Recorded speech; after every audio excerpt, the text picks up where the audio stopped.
2 দিন তো খুব লাফালাফি দৌড়াদৌড়ি। এখন কি করে? আজকে 2 দিন, 16 তারিখে করালাম তো, আজকে 2 দিন। গতকালকে তো পুরো বিছনার সাথে এভাবে মাথা একদম দিয়ে শুয়েছিল রাত্রে। মায়ের দুধও খায় না ঠিক মতো। ও বাকি 2টা যে খায় 5 মিনিট খেলে ও খেলে 1 মিনিট 1.5 মিনিট খেয়ে উঠে সাইড হয়ে শুয়ে থাকে, মানে ইয়া করে। আচ্ছা, খুব কাহিল কাহিল থাকে আর শুকায় গেছে পুরা, মানে 30% ওয়েট লস করছে এরকম টাইপের, 30-40%। মানে দুধও খাইতে চায় না? না, ও খাইতেই চায় না, জোর করে মায়ের বুকের দুধ খায়। মায়ের বুকের দুধ এখনো খাচ্ছে।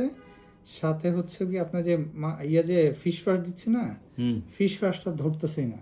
অন্য সবাই খাইতেছে, ও ধরেই না, মানে খাওয়ার প্রতি কোনো ইয়াই নেই, আগ্রহ নাই না। আর টয়লেট করতেছে, লিটারে বসালেও সে বাইরে টয়লেট করতেছে, পাতলা পায়খানা। আচ্ছা, পাতলা পায়খানা করে? পাতলা পায়খানা। আচ্ছা, আর ওই কেমন বাজে গন্ধ থাকে? ভালো না, বাজে ওরকম গন্ধ নাই, কিন্তু পাতলা পায়খানা। আবার